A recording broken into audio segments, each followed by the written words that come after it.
You think you're bad with money? That you're irresponsible? Undisciplined? Maybe even broken. But what if it's not about how much you earn or how hard you hustle? What if your financial habits, the avoidance, the guilt, the constant stress, aren't flaws in your personality, but echoes of something deeper? What if you're carrying money trauma? It hides in plain sight, in the tension you feel when the bill comes, in the dread of checking your bank balance, in the way you say, "I'll figure it out later," while a quiet panic sits just beneath your skin.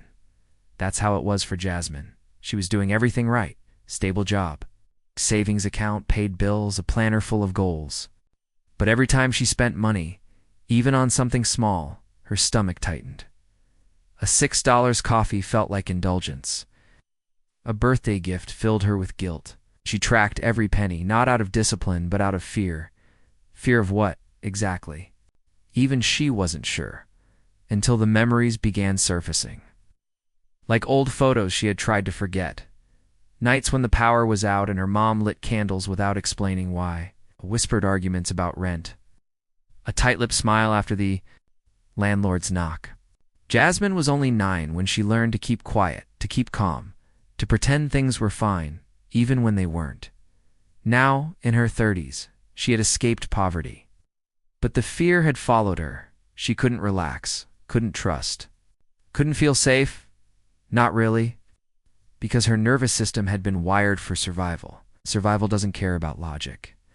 It doesn't care that the bills are paid or that the savings are growing. It only knows how to brace for the worst. So Jasmine saved obsessively, but never invested, budgeted perfectly, but never let herself enjoy what she earned. She was building a future with one foot still stuck in the past, because when you grow up with scarcity, abundance feels unfamiliar, unsafe, even dangerous. And until she confronted the part of herself still living in that dark apartment, still listening for the sound of eviction notices, Jasmine would never feel free. No matter how much money she made, asterisk, asterisk. Jasmine wasn't the only one carrying what she didn't choose. Marcus had the opposite problem. On paper, he had won the financial game. When his father passed, Marcus inherited nearly $500,000, a lifetime's worth of discipline, frugality, and meticulous planning. But when the money arrived, he didn't celebrate. He didn't even tell anyone. He simply stared at the numbers on the screen, as if they might disappear if he blinked too fast. He didn't touch it. The money just sat there, quiet, heavy, untouched. He kept living the same way: cheap meals, old car, same torn coat from college. He told himself he was being smart, conservative, responsible. But that wasn't the truth. The truth was, the money scared him, because Marcus hadn't just inherited his father's wealth. He had inherited his father's fear. Raymond, a man built from poverty and wariness, lived by one unspoken rule: prepare for loss, because safety is an illusion. Marcus had grown up watching him measure everything in terms of risk. They never ordered food, never took vacations. If something broke, you learned to live without it. Money was for emergencies, and everything felt like an emergency. The one thing Ramon did say often was this: if you're not careful with money, you'll end up with nothing. Marcus heard those words more than "I'm proud of you," more than "I love you." So now, years later, with money in the bank, Marcus couldn't feel relief, only dread. Imagine losing it, wasting it, becoming one of those people his father warned him about. He didn't spend, not because he was frugal, but because he was frozen. Every time he imagined using the money to enjoy his life, to travel, to rest, to breathe, something clenched inside him, a voice not his own, saying, "That's not who we are." And that was the problem. Marcus wasn't living his life. He was living his father's fear. And until he could grieve not just the man he lost, but the mindset he inherited, Marcus would stay exactly where he was, rich in numbers but poor in peace, because sometimes the heaviest thing we inherit is a story we don't know how to stop telling ourselves. Asterisk, asterisk. Marcus couldn't spend what he'd inherited, but Camille, she couldn't stop. Her life looked like everything money was supposed to buy: the luxury apartment, the designer wardrobe, the champagne brunches with city views. Her followers called her goals. Her friends said she made success look easy. No one knew she cried in the shower. Every time a payment bounced, no one saw the debt notices buried under scented candles and silk. No one heard the late-night calls to her credit card company, voice. Trembling as she asked for just one more extension, Camille earned more than most people she knew. She had her own business, multiple clients, and brand deals, but the money never seemed to stay. It slipped through her fingers as fast as it came. And every time she tried to slow down, to budget, to be responsible, her chest tightened and her mind shut down. She didn't know why, until one therapy session. When her therapist asked a question she couldn't unhear, "Who did you become so you'd never feel poor again?" Camille was silent, because the truth was, she didn't spend to impress. She spent to erase. To erase the girl who used to hide holes in her shoes with black marker. To erase the nights she heard her mother crying behind a locked bathroom door because rent was due and the fridge was empty. To erase the shame of never having enough, or worse, being told she didn't deserve more. Camille learned early that wanting was dangerous, that asking for too much meant rejection. So as an adult, she took everything. Every shiny thing she could find, not to feel rich, but to feel safe. To finally matter, but it never worked. Because money can't fix what shame created. Camille wasn't reckless. She was hurting. Overspending was just the symptom, a way her nervous system tried to feel powerful. Even if just for a moment, she wasn't broken. She was brilliant, resourceful, exhausted from fighting ghosts with credit cards. And what she was slowly starting to learn was this. Healing isn't about cutting expenses. It's about cutting the cord between your worth and your wealth. Asterisk, asterisk, Camille. Couldn't stop spending. Omar, on the other hand, couldn't start. He'd done it. After years of hustling, saving, and saying no to everything he wanted, Omar finally walked into a dealership and paid cash for the car he'd dreamed about since college. He didn't finance it, didn't ask for help, didn't even blink. It was his, fully. And yet, as he pulled into his driveway that evening, something didn't feel right. The car sat gleaming outside like a symbol of victory. But Omar couldn't even look at it without a knot forming in his stomach. He told no one. He parked it on side streets, lied when his friends asked what happened to his old beater, told himself it was for privacy. But the truth was much more painful. He didn't feel like he deserved it. Growing up, Omar had watched his single mother stretch every penny like magic. She skipped meals so her kids could eat. She wore shoes with broken soles for 2 winters in a row. She never once complained, but she never allowed herself joy either. Sacrifice was love. Struggle was loyalty and money. Money was survival. Omar promised himself that one day he'd give her everything she'd never had. And now, with a comfortable salary and a healthy savings account, he could have started living the life they never got to. But the moment he tried, guilt. Not just regret, guilt so deep it lived in his bones. Guilt that whispered, "How dare you enjoy this when she never could? Who do you think you are to be comfortable?" Every time he looked at that car, he didn't see freedom. He saw a betrayal. He wasn't just trying to honor his past, he was punishing himself with it, and he didn't know how to stop, because no one tells you that guilt can be just as paralyzing as poverty, that when love and suffering have been intertwined your whole life, pleasure starts to feel like betrayal. Success feels like abandonment. Joy feels like forgetting where you came from. So Omar lived in emotional debt, always paying for things he already earned.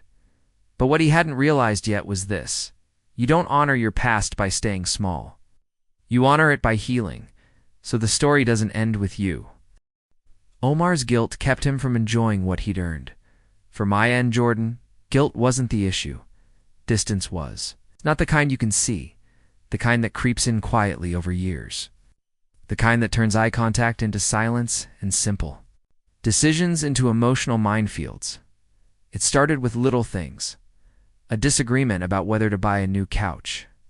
A tense conversation about the credit card bill. Comment, half joking, about spending too much on takeout again. But behind the jokes was something unspoken. And behind the silence was something dangerous. They didn't yell, didn't explode. They avoided. She controlled. He shut down. And both of them were scared, not of each other, but of what money represented. To Maya, money was safety. Growing up, she had watched her parents argue while eviction notices piled. Up on the kitchen table, she became the planner, the fixer, the girl who made lists and saved receipts and double-checked every price tag, not because she loved numbers, but because she couldn't afford not to be in control. To Jordan, money was conflict. His parents fought constantly, not just about what was spent, but what it meant. He remembered slammed doors and tense dinners. He learned quickly that talking about money meant inviting chaos. So he avoided it, tuned it out, said we'll figure it out even when he knew they wouldn't. Together, Maya and Jordan loved each other deeply, but their nervous systems were speaking different languages. When Maya tried to plan, Jordan felt attacked. When Jordan pulled away, Maya felt abandoned. Each one reliving a trauma they didn't even know they had, dragging ghosts into the present, hoping love alone would be enough to outrun the fear. But fear doesn't go away when you ignore it. It grows. And one night after another, small disagreement turned into an icy silence. Maya finally broke. "It's not about the couch," she whispered. "It's that I never feel like we're on the same team." Jordan looked at her for a long time. His voice cracked when he said, "I just don't want to fight the way my parents did." It was the first honest thing they'd said in weeks. And in that moment, space between them felt a little less heavy, because they finally realized they weren't fighting each other. They were fighting the past. Neither of them could win unless they named the real enemy. Money wasn't the problem. Unhealed memory was. Asterisk, asterisk. Some people respond to money trauma by spending. Others by controlling, by fighting, by overworking. Leah froze. Not because she didn't care, not because she was lazy or unmotivated, but because her body had quietly decided that doing nothing was the safest option. She wasn't drowning in debt, but she wasn't saving either. She wasn't buying luxury items, but she wasn't planning for her future. Her unopened bank statements collected dust in a drawer. Her bills were set to autopay, but beyond that, she looked the other way. Always. Leah called it just being bad with money. But underneath that label was a nervous system stuck in survival mode. Her childhood was quiet, but not in a peaceful way. It was the kind of quiet filled with tension.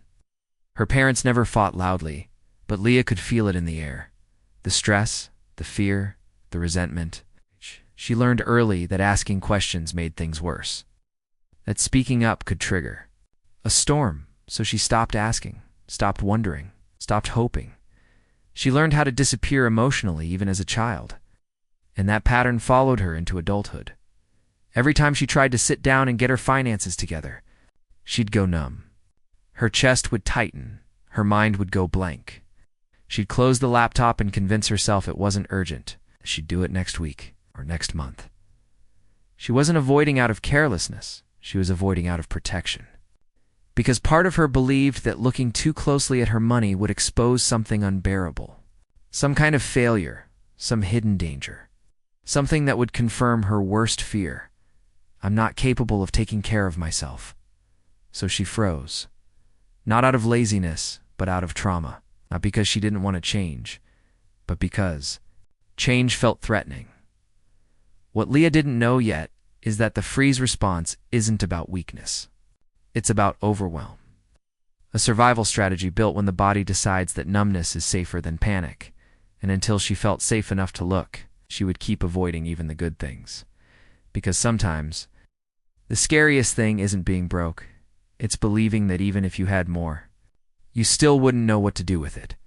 Asterisk, asterisk, Leah froze. Paralyzed by the fear of doing it wrong, Donnie carried a different kind of fear. The fear of repeating the cycle.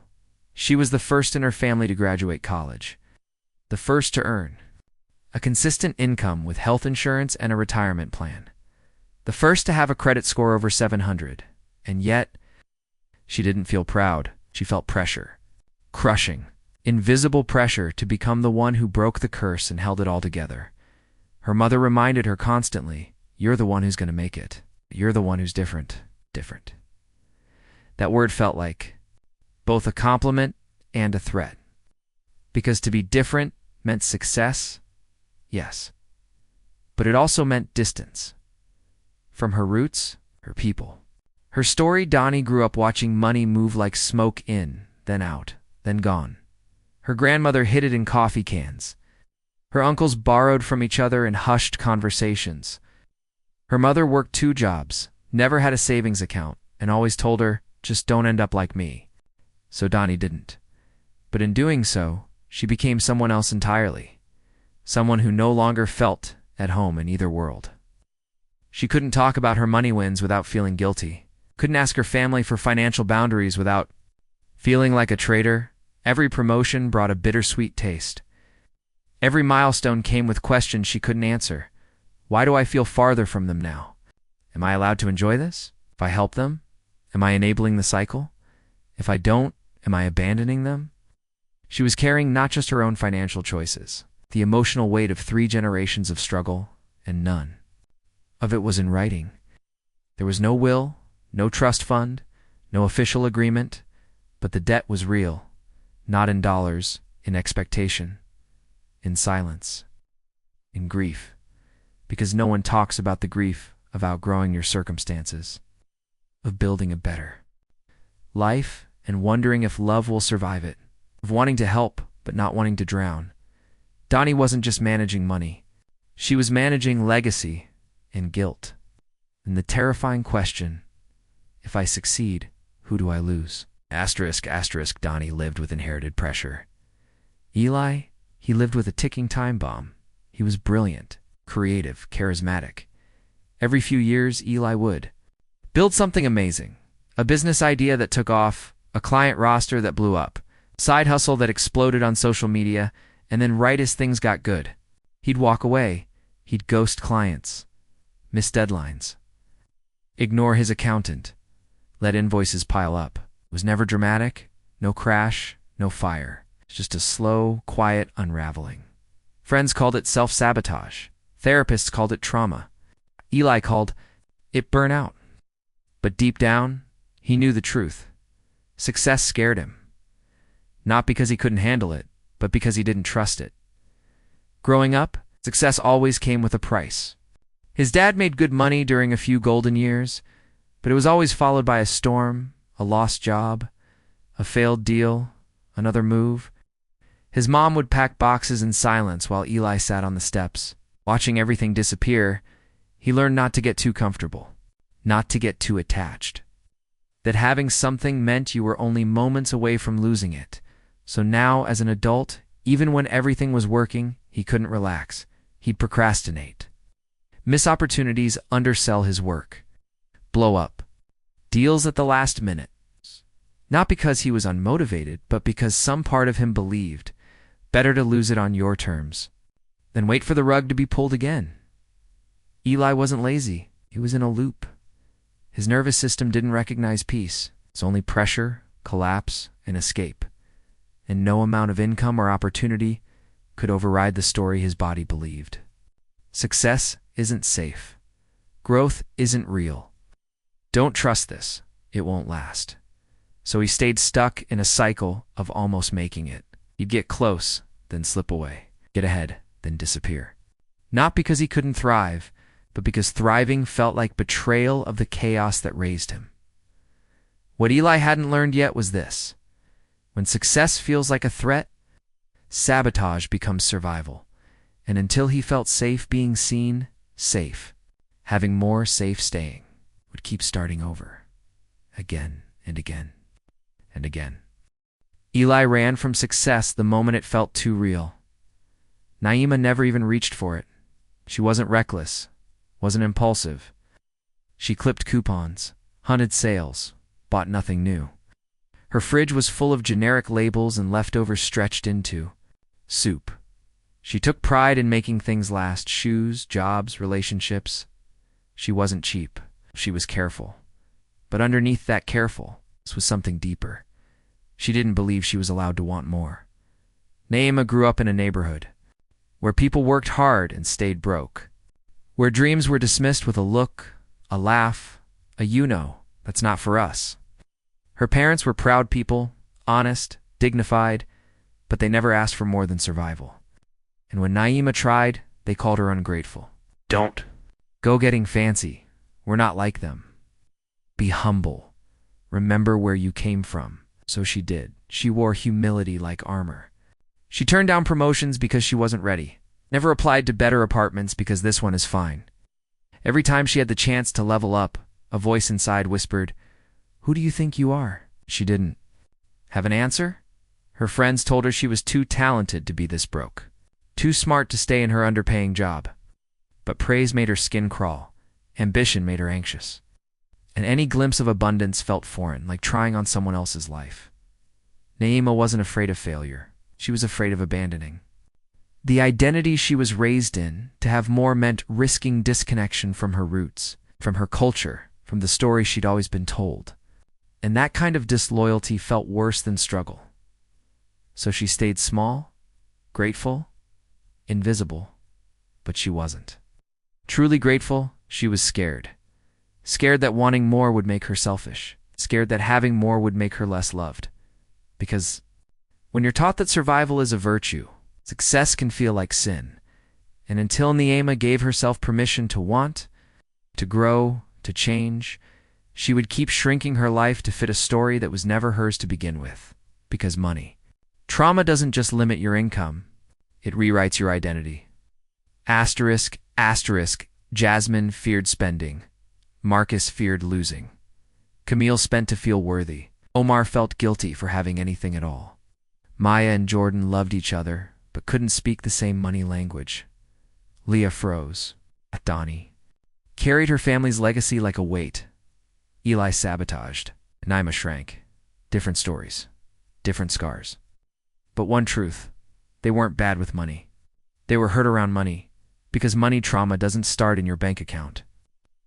Starts in your body, in the stories you were told, the ones you watched, the silence, the shouting, the shame. It starts the first time you were told we can't afford that, and the second time you were afraid to ask again.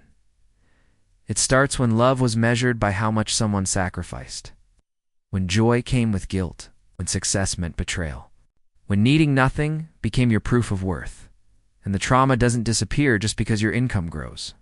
You don't outturn a nervous system stuck in survival mode. You don't budget your way out of inherited fear.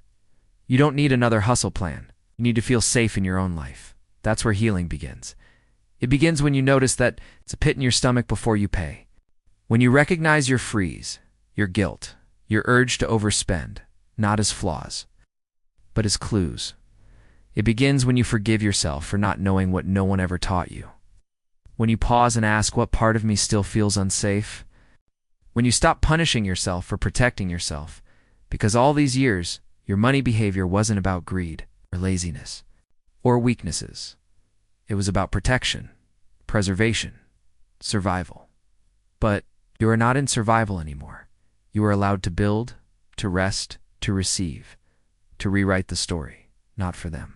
Not to prove anything, but because you were never broken to begin. You were scared. And now, finally, you're ready to feel safe.